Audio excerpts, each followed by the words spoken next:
Hi, I'm Ryan Holtkamp, lead developer of The 13th Doll, a game being produced by Addict Door Productions. The game is a fan-made game based on The Seventh Guest, and it's being developed by a team of students and artists, musicians, programmers from around the world. I graduated college with a degree in computer science, and I wanted to make video games, and I thought, you know, The Seventh Guest is my favorite game. It's a game that came out when I was a kid. It was the first game that I ever really experienced emotion with, you know, because you're used to games like Mario where you're saving the princess from the castle, or you're just jumping, or just a platformer. It's not the stakes aren't too high. And Seventh Guest was creepy. It was atmospheric. It was full motion video. It was intellectual. The game is a puzzle game. You had to solve things. You had to use your brain. So I decided to make a game based on The Seventh Guest, and I contacted a guy named Paul Vandermeer, who ran the only site, or the biggest site at least, fan site on The Seventh Guest. And he was a 3D modeler. I was a programmer. It just fit. And so I made a little prototype and I sent it to him and I said, hey, we can make a game based on The Seventh Guest. And he shot it down. But I wasn't one to take no for an answer. So I continued with it. I programmed a puzzle and a couple other intro scenes, and I sent it back to him, and eventually won him over. So we started working on the game, and a lot of people joined from all over the world. It was pretty amazing. It was a great time. And you know, at any given time during that period, we had between 10 and 30 people working on the game. There was a lot of interest, and it was like Christmas. We would get, you know, all sorts of different game assets just delivered to us, and it was a really great time. And we thought, you know, we could crank this thing out in a couple years. We thought, you know, technology has advanced so much that we can make a game that's better than the original. We can do all this stuff because we have all this new technology, we have all this capacity, we've got all these talented people helping us. And we were very overambitious. It was a complete newbie mistake. We had 26 puzzles planned. We had 5 endings to the game. We had 2 protagonists. It was just an ambitious project, and we just kind of started running out of steam. And then life started to hit. People got sick, people had kids, people got real jobs. There were just other commitments popped up everywhere, and the game we were really passionate about. We were over half finished, but we also were committed to other things, and working on the game sort of became a chore. It was something we were really proud of, we really wanted to finish, but we were just burnt out. We kind of put it down for a while, and we stopped working on it. And it was always something we intended to pick up, or, you know, we didn't know what to do with it. And we went on to other projects. I worked on a couple other games. Other people developed games too. Some people went into music. All kinds of different things happened. And then this January, I kind of realized that I wanted to pick it back up again. But times had changed. We had originally planned the game to be, you know, small resolution. That it was pretty out of date. So we pretty much had to start over. And so me and James Bateman, a 3D modeler and programmer from England, started working on it, and we picked it up in January, and we made good progress. And then I posted on our forum just a screenshot of just a puzzle that I'd been working on. Wasn't anything I thought was very fantastic, but the response to it was overwhelming. There was over 100 likes on Facebook and just a bunch of comments, and it was dumbfounding. And so we continued working on it, and I thought, you know, it'd be really nice to have another programmer to help me out, because I'd been, you know, the only programmer on it for a while. And 2 days later, this guy Matt Gottsall contacted me. He'd worked on the game before, but it was just out of the blue, and we just knew this is the right thing to do. So we started back in on it, and a bunch of other people helped us.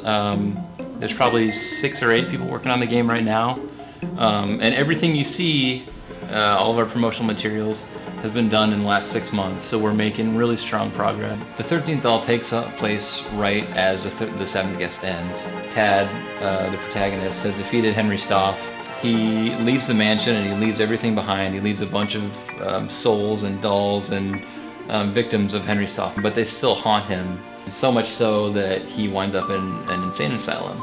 And so he's trapped in this asylum, still haunted by all these souls and dolls and creatures. And about that time, a new doctor arrives in the asylum. And the new doctor is young, fresh out of college, and he doesn't have any prior knowledge of the Stoff legacy. So he's a little bewildered by it, and enough so that he is willing to take Tad back to the mansion on a cathartic trip, or what he thinks is a cathartic trip, to cure him of his current demons. So that's where the player takes off. The player gets to choose to play the game as Tad or as the new doctor. And depending on the path he takes, there's up to 5 different endings. So our goal with this game has always been to build a team with which to make further games. You know, we love telling stories, we love interactive fiction, we like new experiences, and that's what we want to do. We want to make games, and we want to make further games after the 13th Doll. We also want to prove that there's still life in this franchise. We want there to be an official game, which the 13th Doll is not. We want an official sanctioned game, you know, 7th Guest 3. We think there's still life in this franchise, and we think you know, there deserves to be a new game. So we are at a really interesting point with the game. We have been contacted by the license holder, and they will allow us to sell the game commercially. This game that we've been working on for over 10 years. If we can fund this Kickstarter. You know, we really need to prove that there's life in this franchise, that there's life in this game, and that we can market it well. So we need everyone's help and everyone's support to make this game a reality. And what we want to do with the funding is make the game that we want to make. A lot of the challenges over the last, you know, decade are that life gets in the way. We have jobs and kids and wives and families and all kinds of things tearing us away from it, and we really have to do all that stuff and make the game in our free time, and it's a huge challenge. So allowing the Kickstarter to be funded will allow us to focus on the game full time and make the game we want to make in a time frame that we can actually do. And we have some interesting stretch goals. We hope to release an Oculus Rift version of the game. And the new license we have with the IP holder allows us to use Robert Hirschbeck if we can afford it. Robert Hirschbeck is the actor from the original game. He played Henry Stoff, and he did a phenomenal job. It just won't be the same game without him. So funding the Kickstarter really will make this game top-notch. We also hope to release on a number of different platforms like PlayStation 4 rather, Xbox One, Wii U, and we can do that if we meet our stretch goals. So when we picked up the game 6 months ago, we changed the Unity game engine, which is a big blessing. It'll make the game a lot better, but it did come with a lot of sacrifices. All of the models that we had to be basically redone because they were never optimized to run in a real-time engine. And so we had to change the aesthetic a little bit for that to happen. We've also had to recode all of the puzzles that we had and the entire game engine.